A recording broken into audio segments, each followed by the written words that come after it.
We need to reconsider all of the fundamental assumptions underlying our Afghan policy. Think about another way to deal with Take it. a somewhat different course. And it requires rethinking. Rethink this very, very carefully.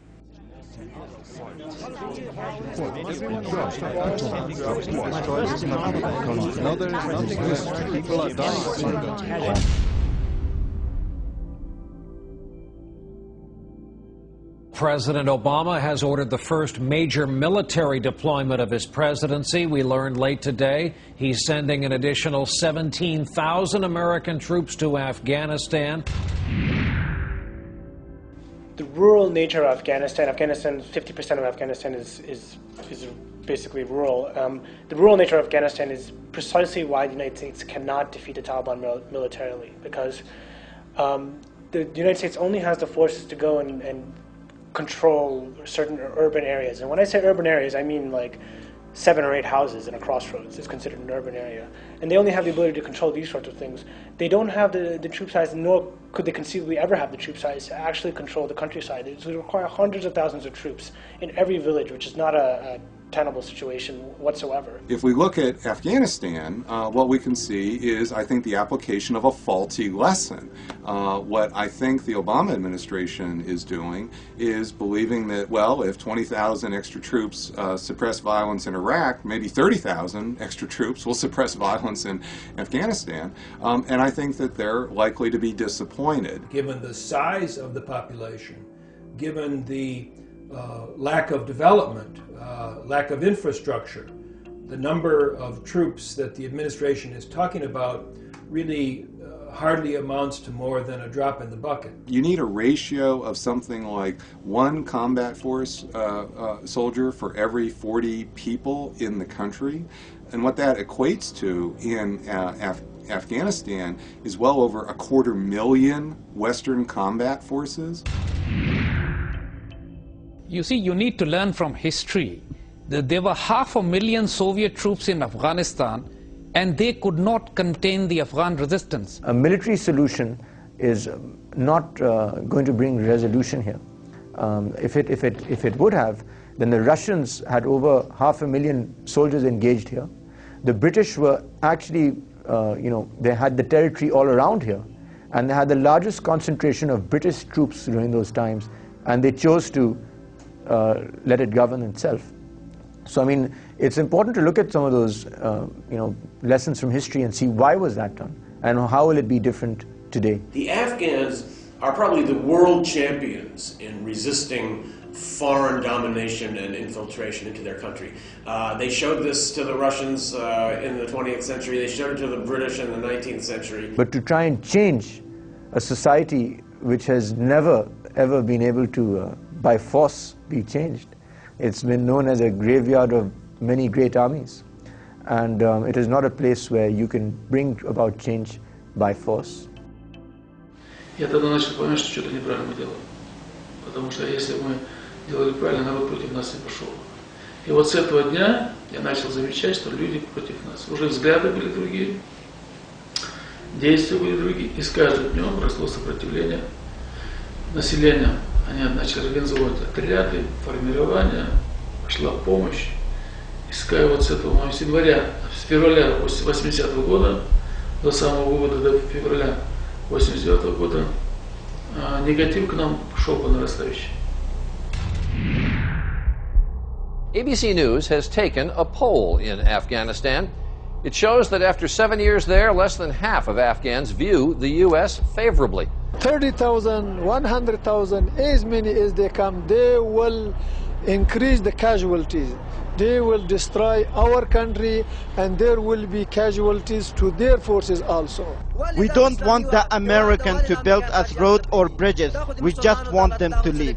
The Pashtuns who live in the rural areas, often outside of state control, have both a code of honor and a code of conduct called the Pashtunwali. And it stresses personal autonomy. It stresses having solutions take place outside of the state. But there's another aspect to this. I will be your friend as long as you don't do the one thing that is most vile in Pashtun tradition. And that tradition says this: do not invade my woman's dressing room, do not invade my house, do not invade my complex, do not invade my village, do not invade my country. We have done all of those things. So when the international community, and especially American, arrived in Afghanistan, the Afghan people said, very well, we would like to have a normal life. We would like to have electricity, to have a road, to have a car, to have a job. Unfortunately, after 7 years, now the Afghan people didn't believe in your message. So, you know, for local people, they say, okay, on one side you're talking about peace, on the other side you're bringing more troops. I mean, it doesn't make any sense. So I think it doesn't help in terms of what the perception is in the mind of the local people. If you're talking about not engaging militarily and looking towards development and diplomacy, then why have more of a surge of troops? I'm really surprised when people are saying that, okay, these troops are coming just to make a security, and this secure environment will give more chance for more investment and development. If you comparing today troops in Afghanistan 2009 till 2002, I believe the number of troops in 2002 was very less, but the development project was very successful at that time. Security was much better than today, and at that time people was having and carrying hope for the better future. This is not some faraway place for someone like me. I mean, this is my home. If I'm living there and a bomb was to fall and you see your daughter's leg flying in the air or your wife is hurt, then it's very difficult for you to have a sympathetic view towards the greater cause, even if you are part of collateral damage. The experience that we have from last 7 years, more troops will cause more casualties of civilians, and more casualties of civilians will bring more people to join insurgency in Taliban. In this case, sending more troops are a wrong diagnosis, coming with wrong prescription.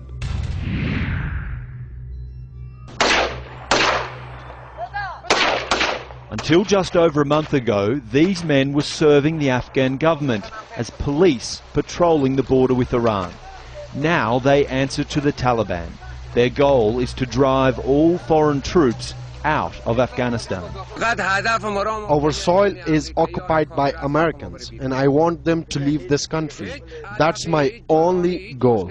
Those additional forces are plenty of additional forces, plenty enough to continue to fuel suicide and other forms of terrorism that is anti-American inspired terrorism, which is just simply not a good thing. Before our invasion in the fall of 2001, Afghanistan never experienced a suicide attack in its history. I've met a lot of Taliban members who say that they've joined the insurgency because they've seen their house bombed, or they've seen their relatives' house bombed.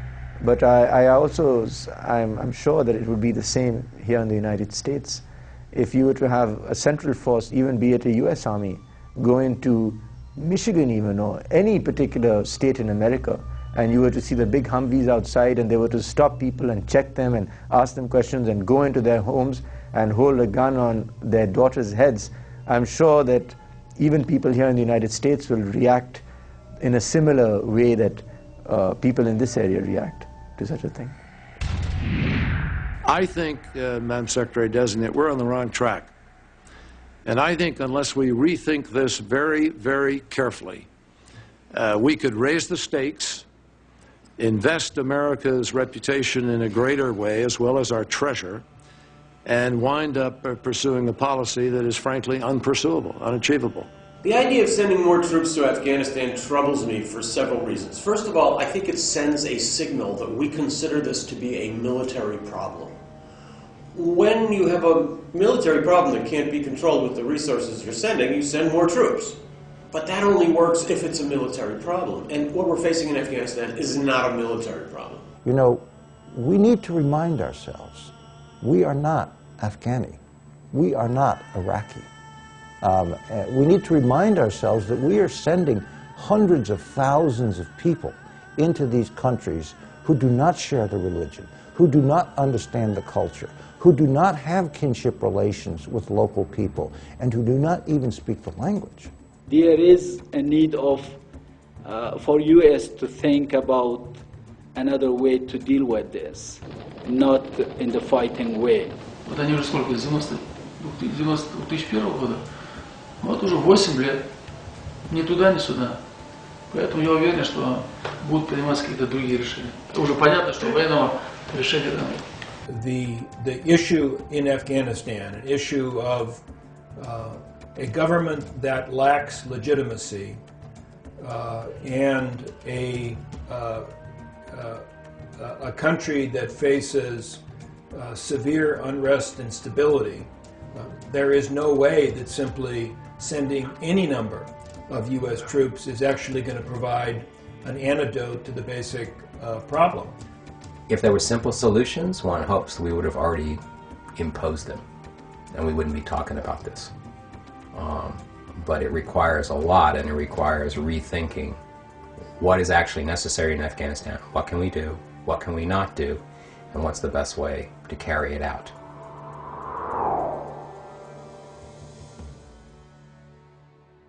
Afghanistan is a country that poses some dangers to us, but nothing like the dangers that Pakistan poses. Right now, Pakistan is the most dangerous country in the world.